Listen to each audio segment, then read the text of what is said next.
अब ये 11वीं धारणा है। इस धारणा पर हम लोग बात करेंगे। अब तक हम लोग 10 धारणाओं पर बात कर चुके हैं। मुझे आशा है कि आप लोगों ने इन धारणाओं पर ध्यान दिया होगा और लाभ भी मिला होगा।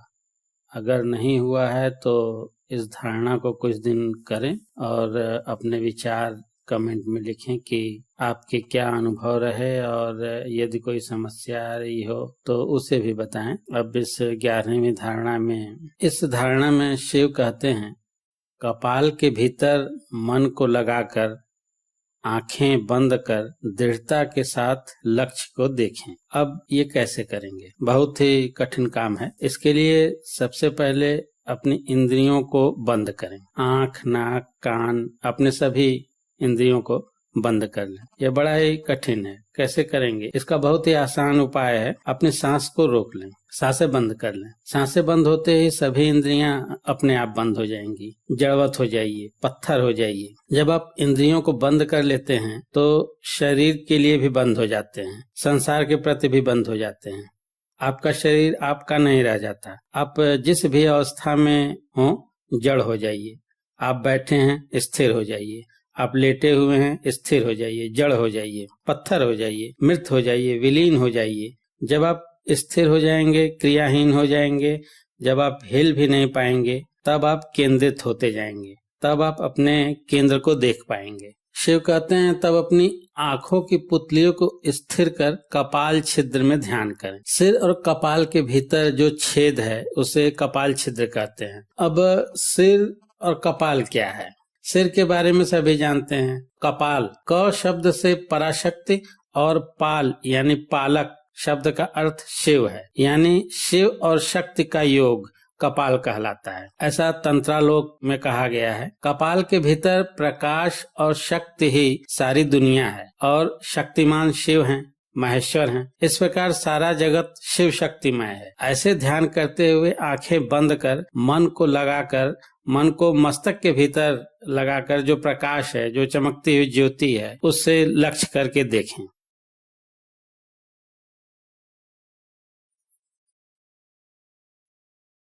अब ये ध्यान की 12वीं धारणा है। इस धारणा में वजन की शून्यता की बात कहते हैं, भार रहित होने की बात कहते हैं। मध्य नाड़ी यानी सुषुम्ना नाड़ी जो कि मध्य में स्थित है, उसका भी मध्य, सुषुम्ना नाड़ी जो कि ऊपर उठती हुई है, उसका भी मध्य, केंद्र से जो कि हृदय है, हृदयाकाश है। हृदय को आकाश कहा गया है क्योंकि उसका फैलाव बहुत विस्तृत है। वह आकाश की तरफ फैला हुआ है, चिदाकाश है। वह भार रहित है, वजन शून्य है। इसके लिए स्व को वजन शून्य करना होगा, भार रहित करना होगा। आप जहाँ कहीं भी, जिस भी अवस्था में हो, आप विचार करें कि आप वजन रहित हैं। आप भाव करें कि भार शून्य है, शून्यता का अनुभव करें। आपको लगेगा कि वजन है, भार है, लेकिन आप लगातार प्रयास जारी रखें। भाव करते रहें कि आप भारहीन हैं। एक समय आएगा, एक क्षण आएगा जब आप अनुभव करेंगे कि आप भारहीन हैं, वजन शून्य है। क्योंकि वजन तो शरीर का है, आपका नहीं। आप तो वजन शून्य है। आप अपने आप को शरीर मान बैठे हैं। आप विश्वास करते हैं कि आप शरीर हैं तो वजन अनुभव होता है। आप विश्वास कीजिए, आप भाव कीजिए कि आप शरीर नहीं हैं तो वजन अनुभव नहीं होगा। जब आप वजन अनुभव नहीं करते हैं तो आप मन के पार चले जाते हैं। मन का भी वजन होता है, आदमी के मन का भी भार होता है। आप अनुभव कीजिए कि जब आप ध्यान दीजिए, जब आप दुखी होते हैं तो बहुत भार महसूस करते हैं, और जब आप सुखी होते हैं तो अपने आप को बहुत हल्का महसूस करते हैं। क्योंकि जब आप आनंद में होते हैं शरीर को भूल जाते हैं, शरीर से बहुत दूर चले जाते हैं। लेकिन दुख में आप शरीर के बहुत निकट आ जाते हैं, शरीर से चिपक जाते हैं, भूल नहीं पाते हैं शरीर को, जुड़ जाते हैं शरीर से। जैसे कोई गुरुत्वाकर्षण नीचे की ओर खींच रहा हो। ये भार आपका नहीं, शरीर का है, शरीर से चिपके होने का है। सुख में आप शरीर को भूल जाते हैं, दूर हो जाते हैं शरीर से, भार शून्य हो जाते हैं। इसी तरह जब आप ध्यान में होते हैं तब भी आप शरीर को भूल जाते हैं। आप आनंद में होते हैं, आप वजन शून्य हो जाते हैं। शिव कहते हैं कि ध्यान दीजिए हृदय में उस शून्य का, उस चिदाकाश का, उस महाकाश का, उस प्रकाश का जिसमें सूर्य और चंद्रमा जितना प्रकाश भी विलीन हो जाता है, तब प्राण शक्ति का उदय होगा, शिवत्व का उदय होगा, गुप्त शिवत्व का उदय होगा। ये एक विशेष जागृति अवस्था होगी।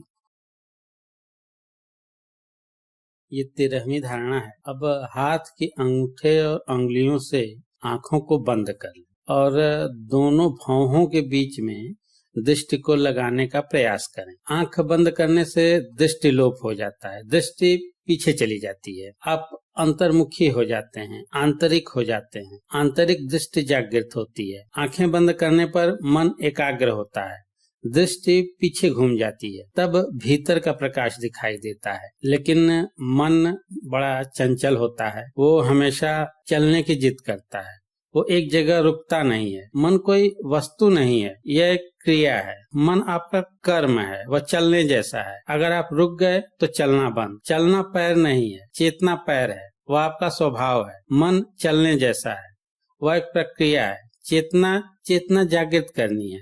जब आप आंख बंद कर लेंगे तब दृष्टि को दोनों भौहों के बीच में लगाने का प्रयास करें। वो इधर उधर भागेंगी, लेकिन आपको स्थिर करना है, चेतना जागृत करनी है। जब आंखें स्थिर होंगी तब आपको घना अंधकार या कुछ रंग भी दिख सकते हैं। आपको रंगों पर ध्यान नहीं देना है, रंगों में नहीं खोना है, रंगों पे नहीं जाना है कि कौन कौन से रंग दिख रहे हैं। बस देखते जाना है, देखते जाना है। सारे रंग अपने आप विलीन हो जाएंगे। तब महाकाश का दर्शन होगा, प्रकाश का दर्शन होगा, ज्योति बिंदु का दर्शन होगा। इसका आनंद लीजिए। अब ये 14वां सूत्र है। इसके लिए आप सीधे बैठ जाएं, अपनी रीढ़ की हड्डी पर ध्यान दें, मेरुदंड पे ध्यान दें, उसे सीधा रखें। अब अंगुलियों द्वारा अपने इंद्रियों के दरवाजे बंद कर लें। धाम के क्षोभ से उत्पन्न चिंगारी यानी आप एक गहरी सांस लेने के बाद उसे छोड़ें। सांस छोड़ें, छोड़ते जाएं, छोड़ते ही जाएं, छोड़ते ही जाएं। तब आखिर में क्षोभ प्रकट होगा, घबराहट होगी।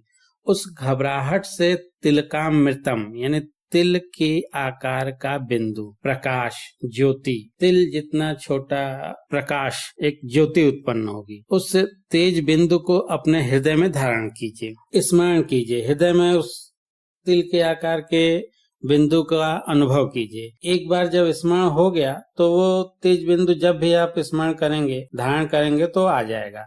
ध्यान में बैठकर उस तेज बिंदु को अपने हृदय चक्र से द्वादशांत तक उसे ध्यान कीजिए और मन को उसमें लीन कर दीजिए। जब मन पूर्ण रूप से लीन हो जाएगा तब तेज बिंदु स्वरूप शिव के दर्शन होंगे। अब ये 15वीं विधि है। ये विधि थोड़ी अलग है। इस विधि में कानों का प्रयोग है, कानों से सुनना है। अब क्या सुनना है? ध्वनि, एक आवाज सुनिए जो निरंतर हो, एक समान हो, जो कभी रुके नहीं, प्रवाहमान हो, एक जैसी हो। जैसे कि नदी का बहना, ये नदी का बहना प्रवाहमान है, निरंतर है, हमेशा एक जैसा शब्द। इसके लिए अपने आंख, नाक, कान, मुंह, अपने सभी द्वारों को बंद कर लें। अपने विचारों को, मन को सब स्थिर कर लें, मन को केंद्रित कर लें, सारे प्रवाह रोक दें। अब ध्यान दीजिए कि जब आप सांस रोकते हैं तो आपके विचार भी अपने आप रुक जाते हैं। अब उस ध्वनि को सुनने का प्रयास करें। सब कुछ आपके भीतर ही है, जैसे सूरज, चांद, सितारे, नदियां, सब आपके भीतर ही है। उस ध्वनि को, जो नदी के प्रवाह की ध्वनि है, उसे सुनने का प्रयास करें, जो निरंतर सुनाई देती है, एक समान, प्रवाहमान, उसे सुनने का प्रयास करें। उसमें लीन हो जाइए। उससे ब्रह्म भाव उत्पन्न होगा, क्योंकि शब्द ही ब्रह्म है। इससे साधक परम ब्रह्म को प्राप्त कर लेता है।